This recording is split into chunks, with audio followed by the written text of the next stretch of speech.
There we go. Now we're live. Hey, everybody. So, little technical difficulties, but welcome to the live stream. My name is Nia D'Amelio. I'm the Learning and Events Coordinator for Epicenter Innovation, and I'm so excited about this today. I've been trying to make this happen for a couple months now, and everyone's schedule was just crazy, and now we're finally doing it, and I'm so excited. We made it. Yes, we made it.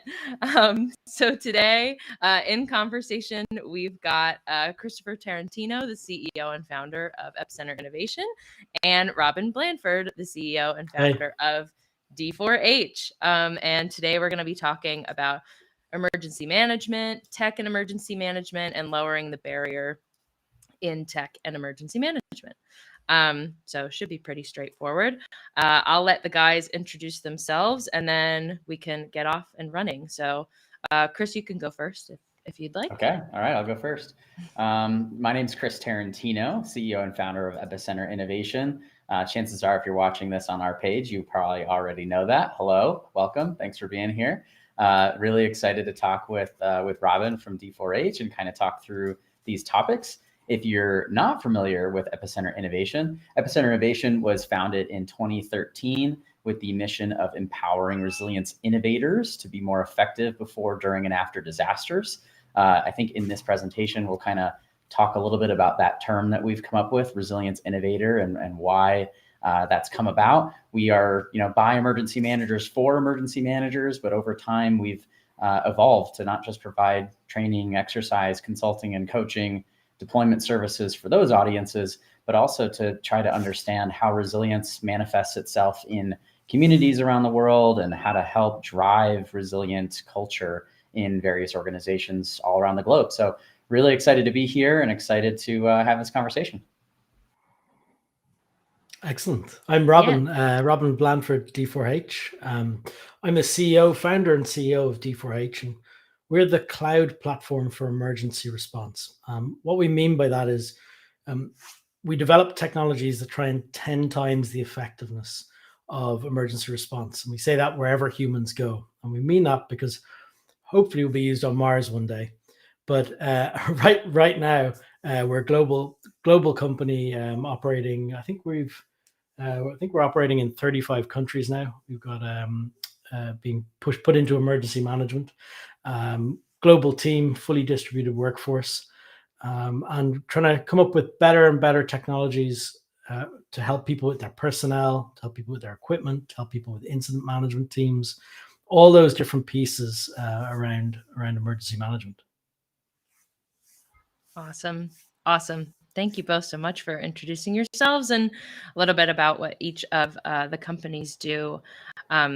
So we'll kick it off with pretty much kind of like an origin story. Like, what are some of those traditional EM approaches that made both of you go into what you're doing now with that intersection between emergency management and tech? What did you see and how did you end up where you're at right now? Love this question. Robin, you want to go first? Sure. My background is in as a first responder in the Coast Guard, so I'm still actually active. But I was doing search and rescue work with the Coast Guard, and I was effectively looking at all of the data we were producing. I'm wondering, how can we use this to respond better tomorrow? And so it was a piece around, let's capture up all this incident data. Let's capture up all our information about our people, their experience, their skills, start adding in layers of equipment. When are we using it? All those different pieces. And suddenly that turned into a commercial product that went off and launched. And that was, we're 14 years ago now. We launched D4H, the first version. And we came very much through those worlds from probably our base is search and rescue. And we went into fire special operations, law enforcement special ops, jumped over then into emergency management. We jumped again into corporate crises and other pieces now too. So quite a diverse range of emergencies we help people respond to. But that core was looking at how could we take the data on people, on equipment, and on incidents and try and analyze it to look for patterns, trends, look at what should be in next year's budget? What do we need to do tomorrow? What do we need to do today? All these pieces around it. So that's our origin story. My background was as a digital media engineer was what I studied. So it was sort of electronic engineering with a side of software communications engineering, telecoms and other pieces, and took that and that knowledge to build. I built the first version myself, and then now we have a team who laugh at me when I try and get involved in any way in the technical side. So they've taken it. I get similar laughs from our team too. I can go next. Yeah, tell my origin story. Yeah. So similar thing. I started off as a first responder also. Started in 04, 05, first in EMS, then moved into the fire service. I kind of joke about that time in my life where I was just handed hats, helmets, and vests and was like, hey, can you do this job? And I was like, yeah, sure, I guess I can. So I ended up in special operations myself, did hazmat as a tech for a bunch of years as well, mostly at like the local and county level.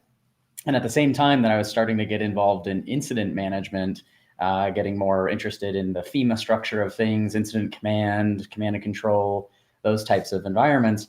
My day job was in marketing and was in business. And so I wanted to marry those two worlds. I saw the opportunity and I saw the way that we were just failing people, namely at that time in communications with regard to technology, with regard to business structure, things like project management or just general business acumen.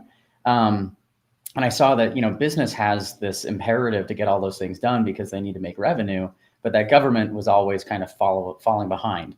And so I wanted to fix that. And the only way that I really knew how at the time, I was teaching CPR, teaching EMT classes and those types of things, was through instruction. And so I started teaching for FEMA. We had a couple contracts developing and delivering FEMA natural hazards courses, and eventually got into the social media, communications, and technology and innovation realms in that same space. And so Epicenter was born by kind of combining those two worlds and the intersect between the two. And we started off as a training company. We started training the users of technology how to use technology like D4H, more effectively, how to integrate it into what we do. So that way it's not just something they pull off the shelf on the worst day, but it's something that they know how to use, that they're comfortable using, that they train around, that they exercise on. Fast forward a little bit from there, and we realized that if we only train the users of technology, we're only helping half the equation.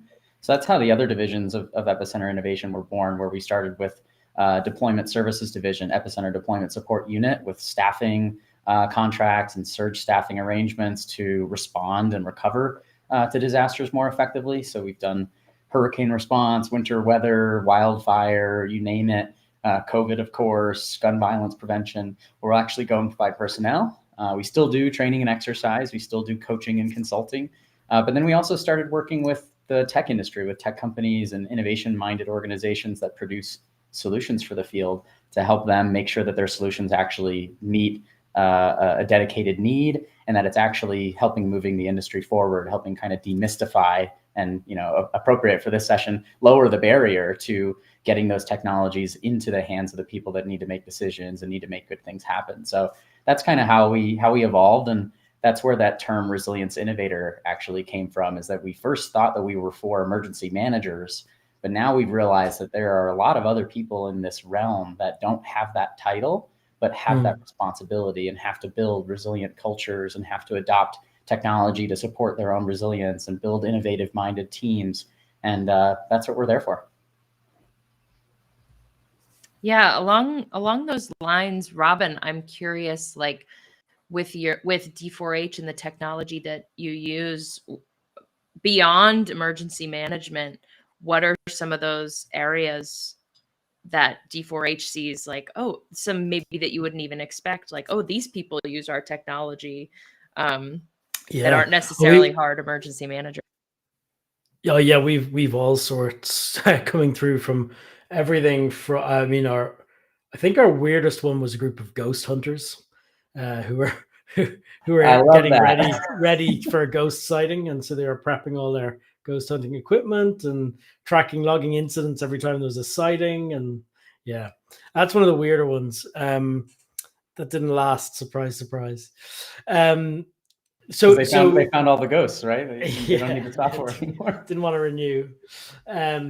So yeah, we've everything from that was real, but seriously, we've got everything from the smallest little search and rescue teams or volunteer teams or CERT teams, community emergency response teams out in communities, right the way through to global enterprises. And one of the things that we didn't, we think we were very unique on, is that those, even in a small, public safety are waiting for the incidents to happen. So like that's their daily, it's this kind of expectation of things. They get called at a certain level.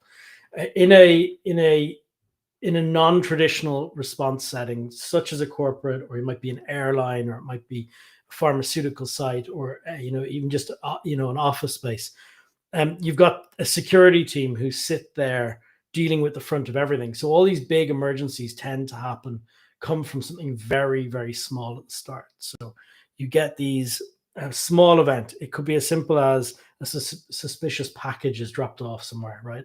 That causes something much bigger security wise.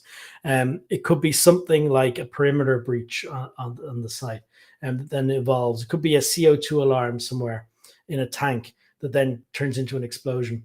But what we discovered was all of these large scale crisis management team, incident response team, calls that go out that they say we need to gather and come together to manage this, all start at something very small. And so we've gone right forward in that sort of the cycle of it, and try and get right in at the front with that security officer going down to the gate with a mobile app for every single little call. It could be thousands of them a month, and one of them a year turns into the incident response team needing to be paged. But when that does happen, they've got the full sort of handover in place. It's all automated. So that was a very unexpected piece for us, of where it went. We didn't expect that. The other one we do is a lot of highway systems, networks, road networks, transportation. Similar piece, a lot of very small calls, and they just don't know how big something's going to be, and is it going to turn into something that needs a full incident management team. And that's where the traditional sort of incident response comes in that would be used to. So yeah, those have been a surprise. Absolutely.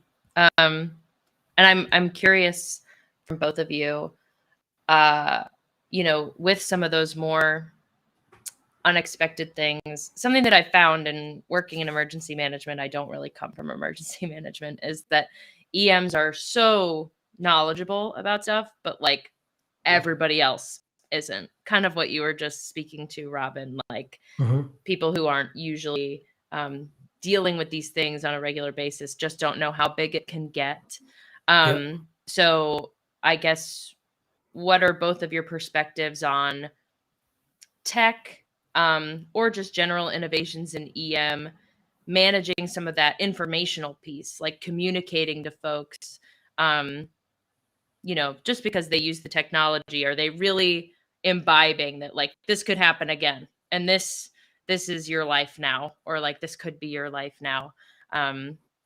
Yeah, does that make sense? I kind of like asked. Yeah, you could go for Chris.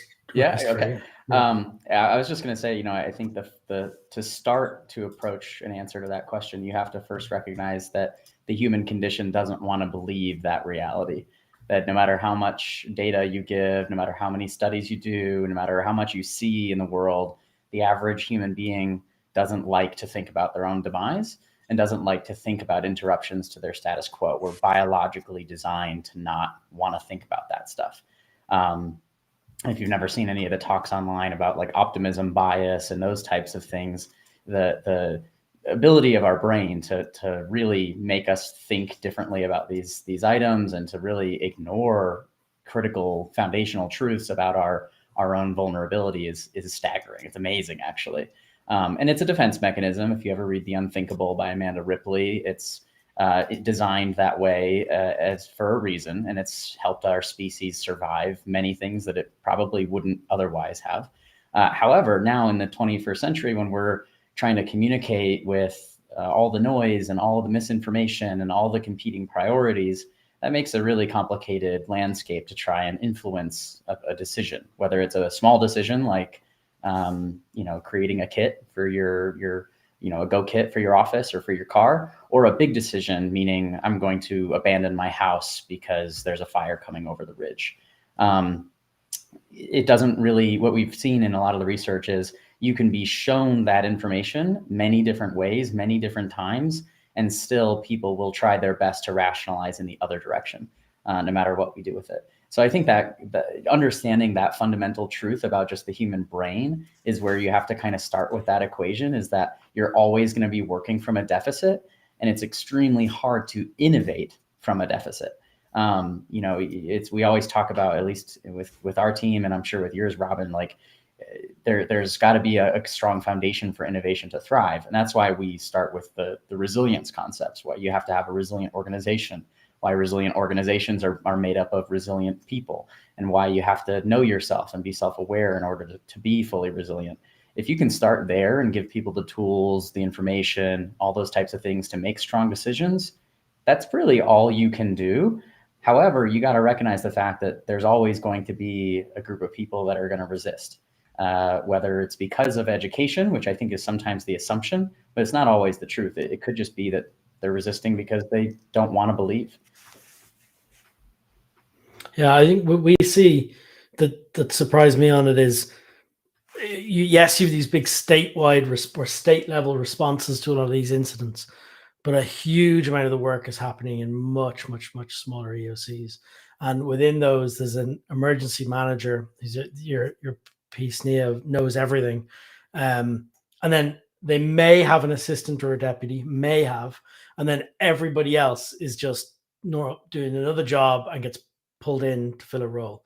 And so, okay, you've got some first response roles and a fire chief and a couple of others, but like you've had a sanitation in, and you've had a utilities, and you've had all these, and they're coming in and they're being put in front of technology that they have to do, how do I use this? What do I do?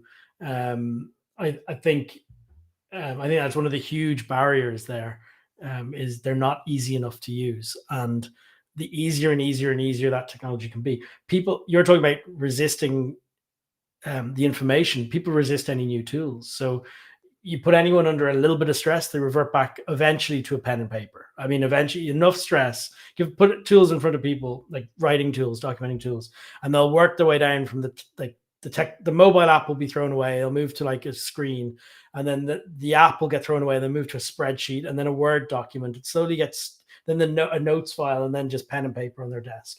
The more stress you put on them. And so we're always trying to think, how do you become the default source? And part of that is you need to get the tools into the business as usual. So we want everybody, it's not just an exercise once a year. It's actually, we use any small incident, we touch on it with the software, so it feels like your default tool, not a special tool for a big incident or an exercise.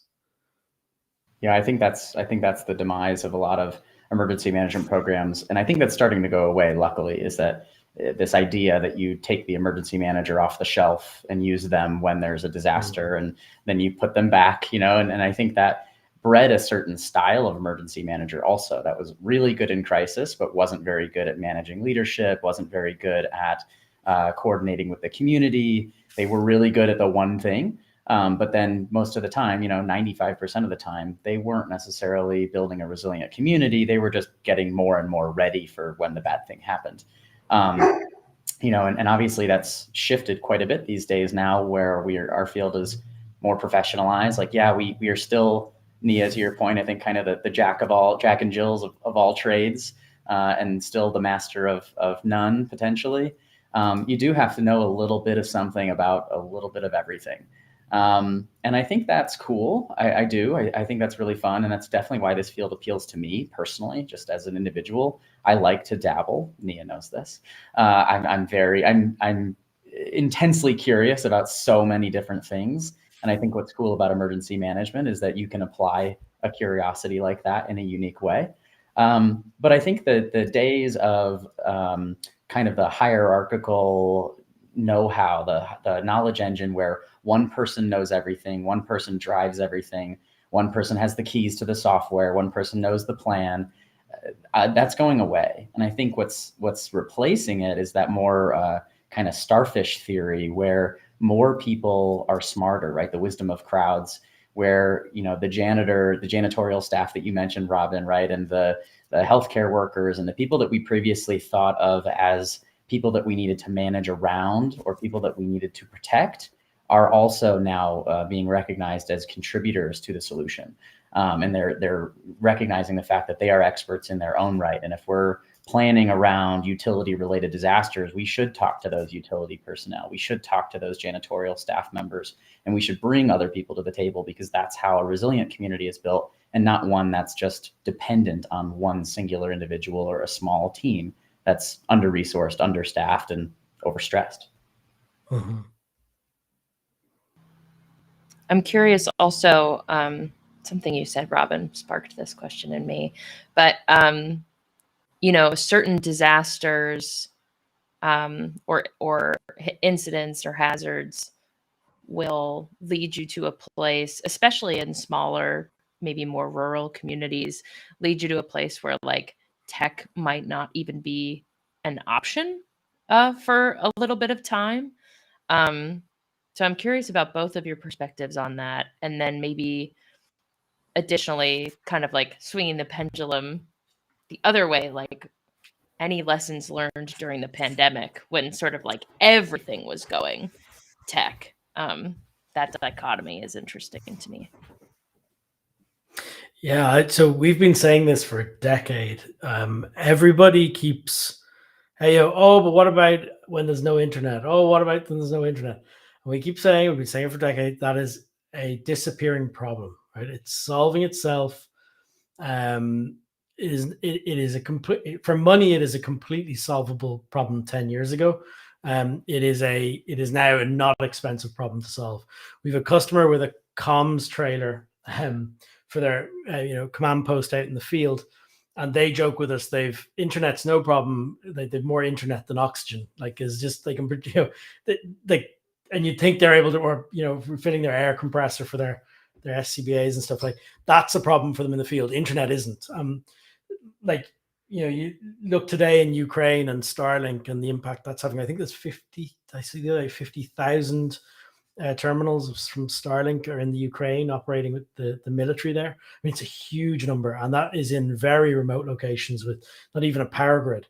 And if you look at the pictures, they're running the Starlinks off battery packs. So, connect. I'm going to test this myself actually. Next month I'm going to take my Starlink and try and run it off a battery pack and see how long I can actually work remotely for with no power. But it's interesting. I mean, that is a high speed. I think I got something like 500 megabits per second. It's a huge amount.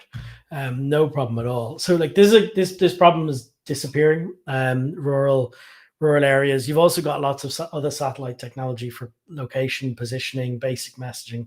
And so I really see that as something that's going away. We built in single user mode, which was like an offline mode from the start. So it's when the piece of our product drops back into this solo single user mode, and it reconnects automatically.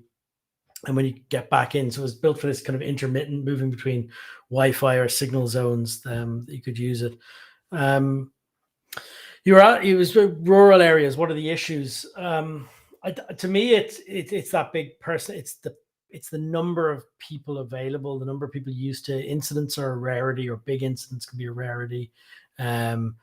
Funding's low. As someone said to me the other day, what was their line? Do you know what I mean by a sponsored walk? Is that a phrase you guys would have now? Like some charities organize sponsored walks. So yeah, or something, right? Yeah, and I've you done sponsor one of people. So they said, other than for us organizing a sponsored walk for your software, we're not going to have any funding, right? Like literally, like, I just got some new running shoes. We can make that happen. This is for like a. I mean, a county who have a significant emergency profile, we'll call it, where there are real opportunity for them to get hit by stuff, and just don't have the, there's no way, and we're not coming in as an expensive solution. It's just that is the landscape there for them. It's tight. What else is interesting, rural? I'm just looking through a list of things I put down initially. But I mean, I think times are changing. The cloud, being able to just stand something up instantly, being able to access it from wherever, anytime, to have it all as a managed service where it just works. And we say to people, you're used to Facebook, you just open the app on your phone and it's there and it works. You're not running a server to connect or having to do it and update it or anything like that. And that's the experience it should be, is bring that into a 1 or 2 person office, that it's easy to manage, easy to use. Yeah, and I think it comes down to priorities in a big way. I was just having this conversation earlier today where there's a lot of excuses that can be made for adopting something or not adopting something. And it comes back to, again, that kind of human condition, where thinking about emergency management personnel who traditionally are more risk averse, and they wouldn't be very good at their jobs if they weren't inherently a little bit risk averse. Mm-hmm. That then puts them at a disadvantage for trying to innovate, because it might make them be the barrier. It might make them be the piece that's resisting the change. And I've seen that a lot where, again, kind of like to reflect what you're saying, Robin, where this was more prevalent before, but people would say, oh, what if the power goes out? We can't adopt, insert technology here, because if the power goes out, then we won't be able to use it. And, when you really unpack that excuse, and that's really what that is, especially now, to your point, we don't lose power or lose internet with that level of frequency. If and when we do, it's usually back up in a relatively short amount of time. And that's the problem, not the problem of, oh, well, what if we can't access that software? The problem is the interruption of service that's probably other, impacting other business areas or operational functions as well. Let's figure out if there's a vulnerability there, whether it's a battery pack or an uninterrupted power source, whatever it might be. Let's fix that problem. Let's not use it as an excuse to not adopt a piece of technology. Yeah, absolutely. Oh, good. No, 100% agree. It's you're right. The right problem to look at is what you're describing there. This isn't to throw away technology for 99% of your incidents because of the 1% that may have this issue is crazy. Totally agree. And I, like I said, I think that's starting to go away. I think that's starting to evaporate.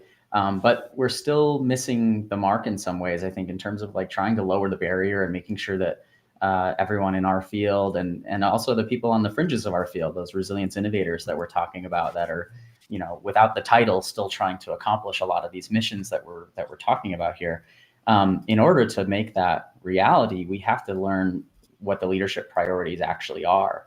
And if you look at where the dollars are being spent or where the time is being spent, usually that doesn't always match up, where, they say, oh yeah, we want to be more integrated. We want to be more innovative. We want to do all kinds of different things. But then when you are faced with an opportunity, like you mentioned, Robin, right, the decision-making kind of falls apart there. Or they'll find a budget for a new fly car or a new trailer of some sort, or new radios and things, because those are technologies that they understand. Those are opportunities for them to get a shiny object to a certain extent. I mean, shiny object syndrome in this field is rampant. Of course, it's much easier, at least in the United States, it's much easier to buy toys than it is to buy services even. We run into that, right? Where, oh yeah, we have $1 million to go spend on a communications trailer, but we can't spend $10,000 on a workshop. We run into that all the time, where it's like, okay, if you think about what's really going to move the needle based on what you say your objectives are, what you say your goals are, then what's going to be more effective for that? And there's a lot of reasons for why that exists. I think especially here in the United States after 9/11, that's what the approval was for the budget structures and for the funding sources. They were approved to buy toys and not approved to necessarily pay for services. Yeah. That's shifted a little bit as well over the last 20 years, but it's still not perfect. It's still not completely fixed. Yeah, I'm laughing at your shiny things comment. Nia, are you able to show my screen?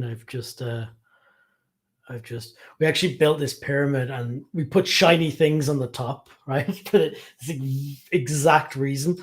And Love that. it is that thing, right? The shiny thing works on the day that the guy who bought it's on call and present.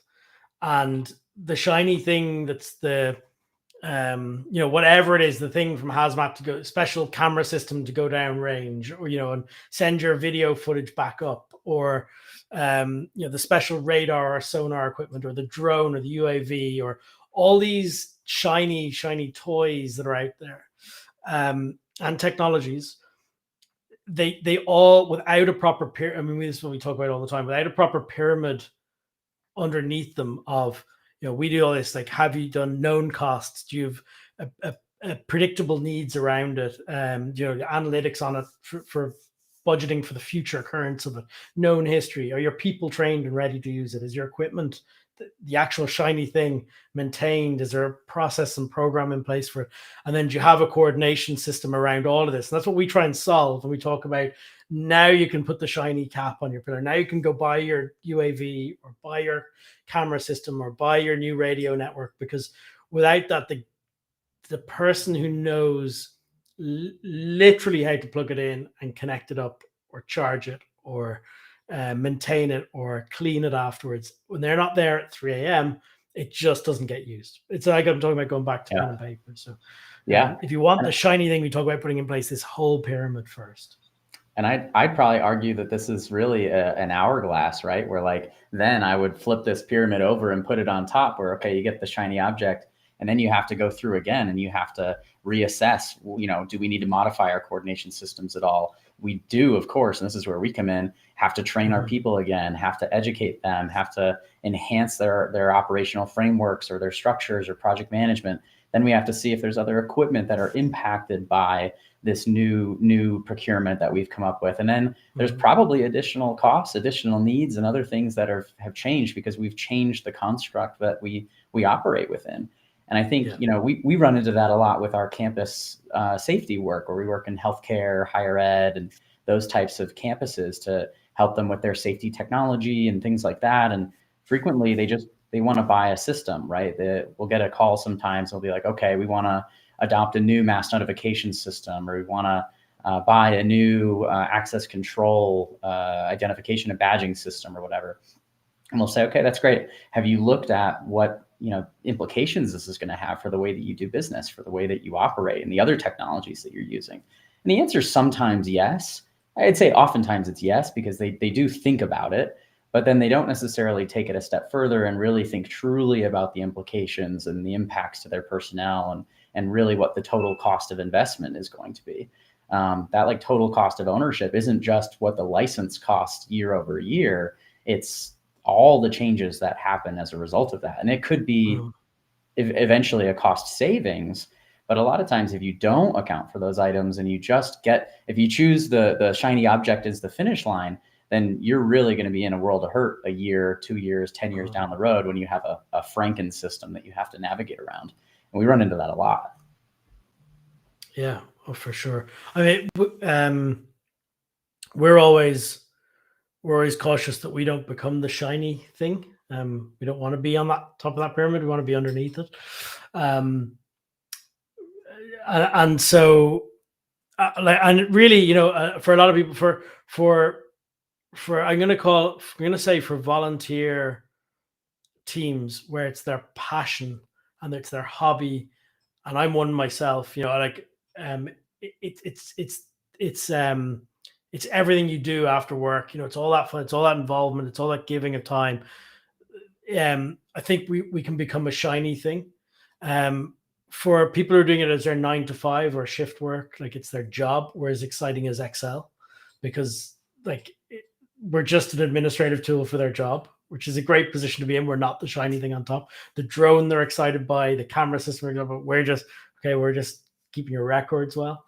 But what we need to do is, the next step for us is to try and build out some form of partner network of people. And it is people like yourselves who can go into organizations and say, we recommend this, or we're certified providers of D4H. We know how to train people up in it. We know how to implement it. We've got success before. We're going to come in as part of that package and do this for you and make sure it's a success, because those skills don't exist for these emergency managers. It's not their job to put in place new technologies. It's not their job to put in place these new processes around this and administration systems and record keeping and audit trails and all the pieces of how to best get everything out of the system they're buying. Yeah, I think that's an important point. And obviously that model works well for a variety of reasons, right? And like you said, the people that are the end users of this tool are not necessarily going to be using it every single day, even though we'd like them to. Maybe they're not necessarily going to use it every single day, or they don't necessarily have the surge support where, yeah, maybe there's a small core group of people that do, 3, 5, 10 people, depending on the size of the department and the jurisdiction. But going forward from that, when there's a major incident, now you have the need to 10x your response capabilities, right? To use your phrasing, Robin, Mm-hmm. You need additional resources. And maybe that's only once in your career. Hopefully that would be the case. But some of the larger municipalities, probably a little bit more frequent than that. But then at least you know that you have that in your back pocket. And that's kind of how our deployment support unit operates as well, where we have standby contract services with a lot of agencies where they can just call us and they know exactly what to expect. They know that they can get mentorship, they can get coaching, they can get command and general staff, section chiefs and things like that to oversee their operation, to help them stabilize. And then our goal is to work ourselves out of a job, right? Kind of like what you're talking about is get in, don't be the shiny object, fix the problem, be a stable support system, and then hopefully you can scale back as quickly as possible and move on, get back to that new normal. Absolutely. Great back and forth, and great little image that you shared here. I'm obsessed with the shininess on the top, which is the problem. Exactly the problem. I'm the problem. Yeah, I loved a lot of that segment of our discussion, and I know that we're already touching on it, but just a little more, I'd like to tease out like what your futures look like, both for like your businesses, but also of emergency management, and how can we continue to lower the barrier, train more people, get people more resources who might not have the funding or the people power, like we were talking about. What are some of those future solutions that you hope are on the horizon? Robin, you want to kick us off? No, you go first. I'm going to prep my answer.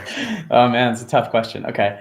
Man, the future of this field and of this space, I think kind of like I was alluding to earlier, I think we're going to see increased specialization. I mean, if you look at other fields that have professionalized in the last 20 to 50 years alongside ours, you're seeing increased specialization in some areas and then dramatic generalization in other areas. And what I mean by that is you're going to have increasingly the people that identify as emergency managers are going to increasingly specialize, I think, into certain areas.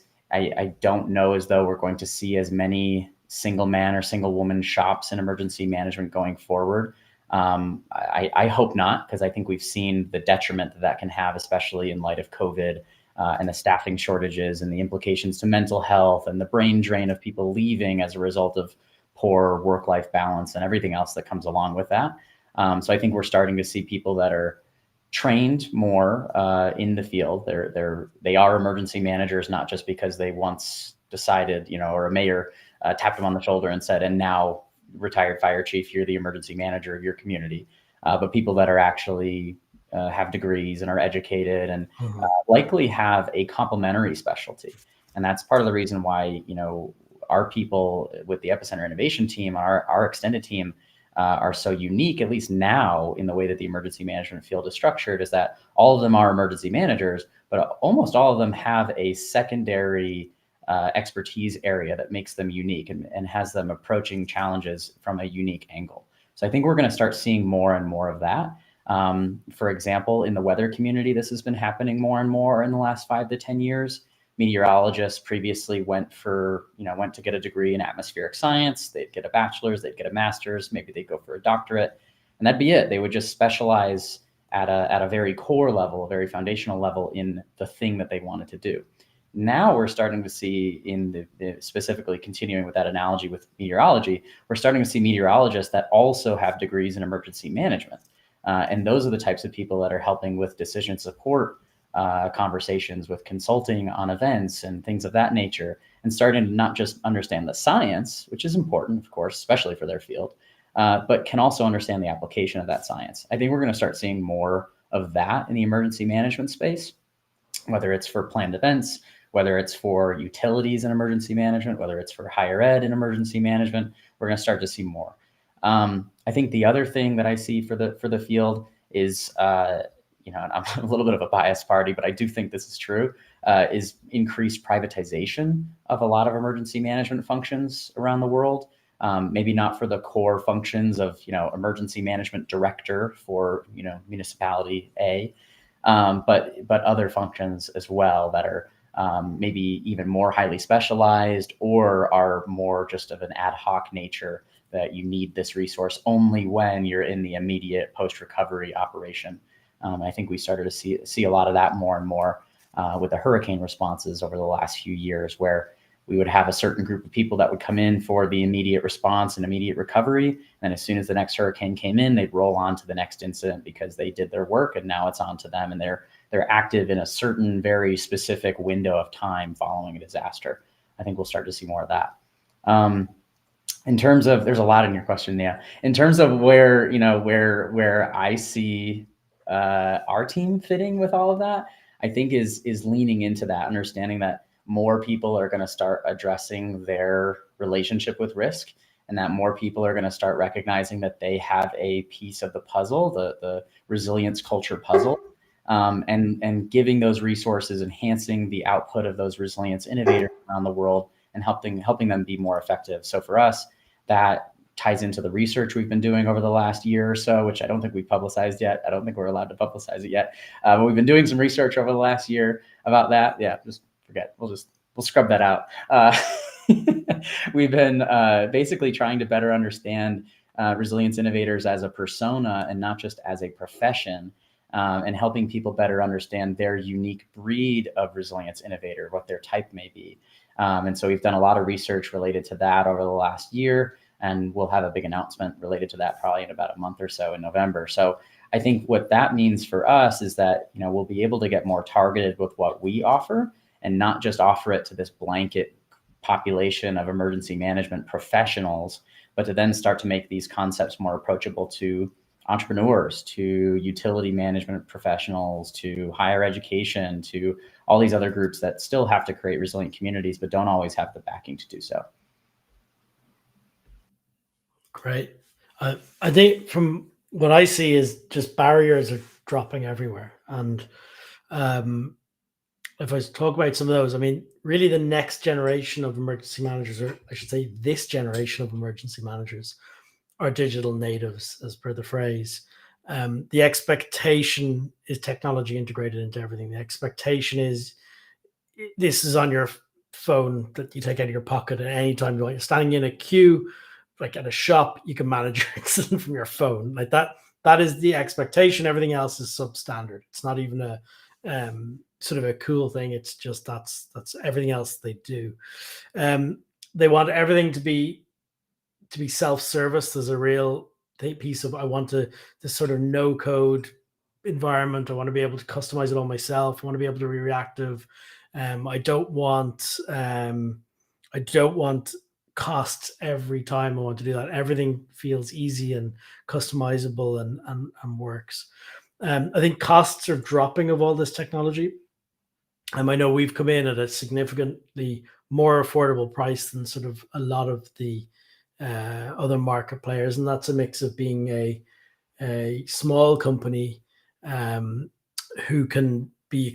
We've built our solution around the cloud, so it's cloud native, being that we've no legacy of older platforms or systems, and we've come straight into these sort of virtual environments that we can do it at a much better cost.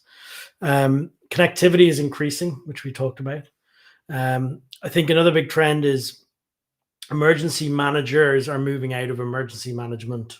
So you're getting a lot of emergency managers moving into private industry. You're getting a lot of private industry going, hold on, these emergencies affect us, and they're now big enough enterprises or companies and global companies where whether it's a political issue, a large storm, whatever it is, these incidents are affecting them, and they want emergency managers on their staff who can deal with it.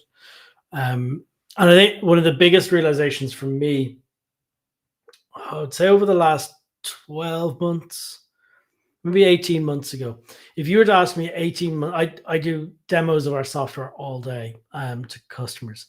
And every demo I open with, what would you like to tabletop out today? And you get your expected, I'd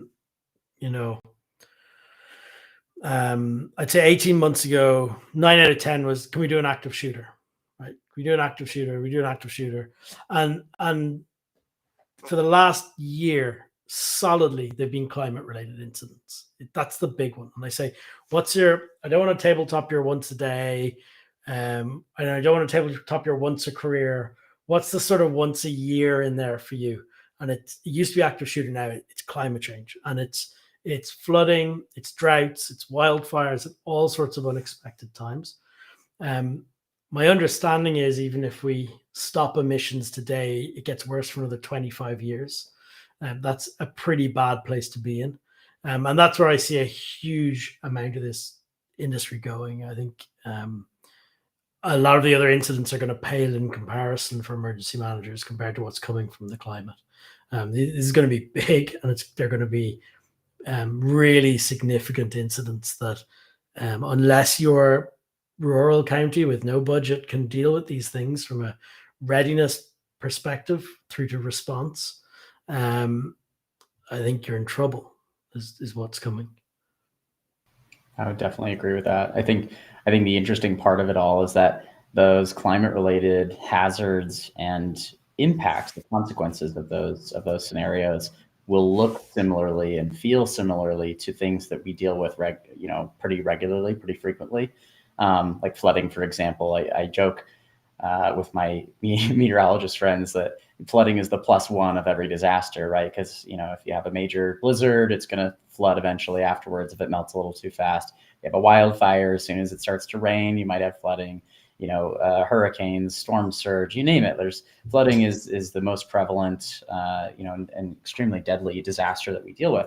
The problem is when you try to use the same rule book, that 100-year, 1,000-year flood table, and those types of decision-making structures, we're like, we already had our 100-year flood, and we have another 99 years until we have another one. It's like, well, no, number one, that's not how that works, and number two, with climate change happening and all these things happening, like the butterfly effect, we don't know exactly what that's going to look like. Like you said, in 20 plus years, our planet could look a lot different. Our structures could look a lot different. Our systems could look a lot different. And if we keep going with the way that our systems have changed just in the last 2 years with COVID, when we look at our workforce, we look at healthcare, we look at the disaster management industry, the amount of personnel shifts alone are absolutely kneecapping us from our level of effectiveness, where not only are we under-resourced, but now we're overtired, now we're just exhausted, we're burnt out. And even though we're no longer in the heat of that response, I think especially now that we're not in that heat of that response,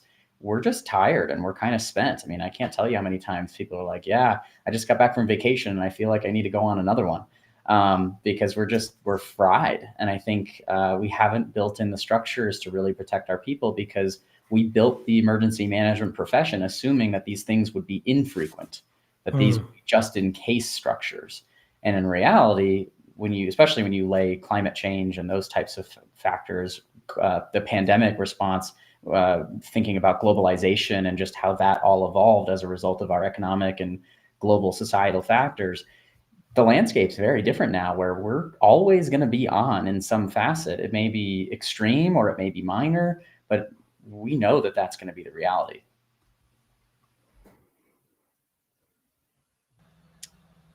Oops, sorry, it took me a while to unmute.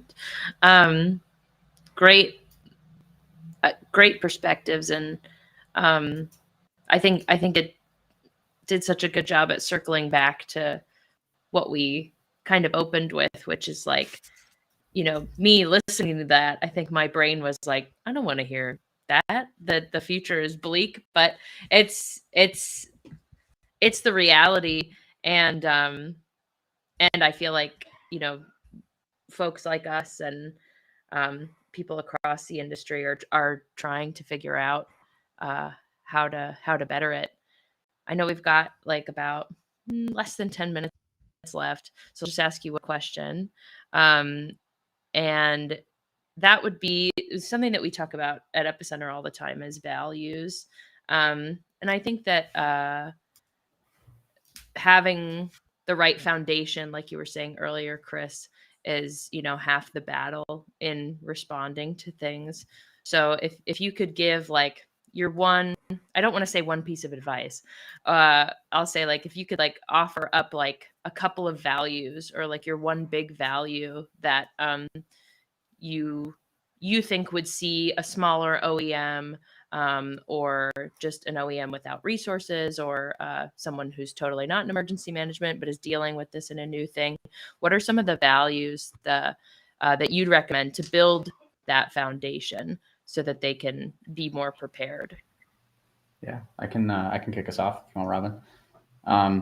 So first off, I'll say I don't think it has to be bleak. I think that what we saw with COVID is that, a global pandemic is bleak. It's tragedy. It's disaster. It's extreme. However, we did see a lot of innovation in the face of that bleakness.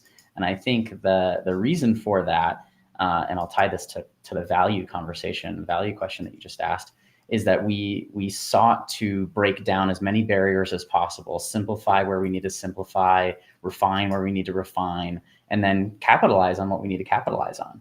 And we saw a lot of that, big and small. The reason why now most restaurants don't need to buy paper menus anymore is because they all adopted the QR code 2 years ago. And guess what? There's no reason for them to go back. That's a very simple example, but I'm sure it makes a big difference to the mom and pop restaurant down the street. And now they don't have to buy paper menus every single week or whatever they were doing before. That's a small disruption, but then there were much larger disruptions. Think about the change between Department of Motor Vehicles and how you used to get your license or your plates prior to 2 years ago to now. There was a lot of innovation that occurred. So at Epicenter Innovation, our 4 key values, we call them the 4 E's, are engage, explore, elevate, and empower. And we have definitions for all 4 of those. But the biggest one for me, I think, in terms of what I encourage other people to lean into, is that final one, the empowerment of other people. Where if you are under-resourced, if you are overworked, if you have limited bandwidth, the only way to survive is not to bury your head in the sand. It's not to overload yourself with more until you break. It's to empower and trust that other people want to be able to help you, and to be realistic about the help that they can provide, what tools and techniques they need to employ, what systems you need to work through, what skill sets they need in order to be effective. And will they be you? No. Will they be as effective as you? Probably not. But they're there, they're willing, they're able, they're capable. Give them the tools that they need in order to be successful, and empower them to accomplish your goals and objectives. In order to do that, though, you have to be laser clear, laser focused on what those objectives are. Because when you're an army of one, you don't need to be super clear, because you'll feel it. You have a gut feeling in terms of where you should spend your time, your energy, your money, etc. But when you're empowering other people with limited levels or varying levels of expertise, you have to be super, super focused on what it is you want them to accomplish for you. But if you can leverage that, if you can do that, even a department of 1 can be best in class, can be world class. In fact, can maybe even be better. I would posit better than some of these larger departments that are just super insular, because that's the idea behind the whole community. It's not a buzzword. It's an opportunity. That's the way that I look at it. Perfect. I think my one piece of advice will come from a technology sort of implementation viewpoint, which is stop trying to build the mothership. And everyone has this idea that they're going to add on this and add on this and add on this and add on this. And they build something so big it never takes off. Like just this huge project with so many requirements that it never sees the light of day. And when it does, it fails. Or they put it for a bid and it's so specific that they get someone building something bespoke for them and it fails again. So I would say to people, there are so many solutions out there. Stop trying to reinvent the wheel.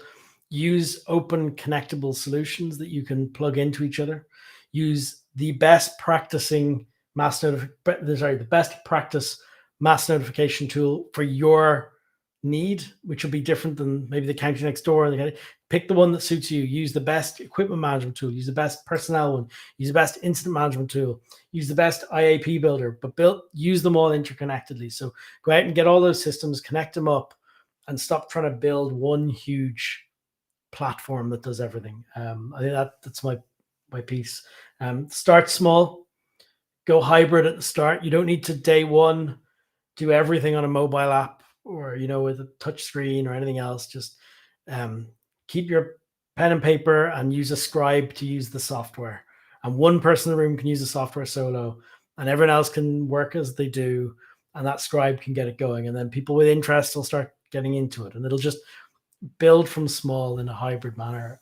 These huge mothership projects of go live dates of everything at once, we just see it again and again failing. Thank you so much, both of you, for those advice pieces and also for the whole conversation. We are approaching the top of the hour, and I know it's late in Ireland, so I will gladly let Robin go. But if folks want to continue the conversation with either of you or the businesses, where can they find you? Yeah, so I'll say D4H.com. And if you Google emergency management software, we're the number one platform for emergency management. Way to go. You'll see it listed there. So yeah, D4H, and you'll get us. And if anyone wants to talk, just drop an email. We've lots of us ready for your messages. Love that. Yeah, and likewise, feel free to keep the conversation going on LinkedIn. I think that's where most people have probably seen this broadcast.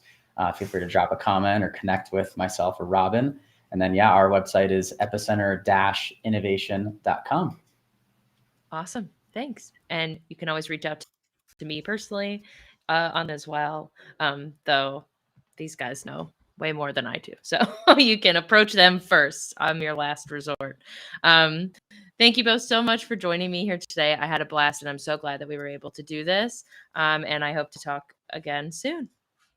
Bye, everybody. Thanks so much, Nia. Bye, everyone.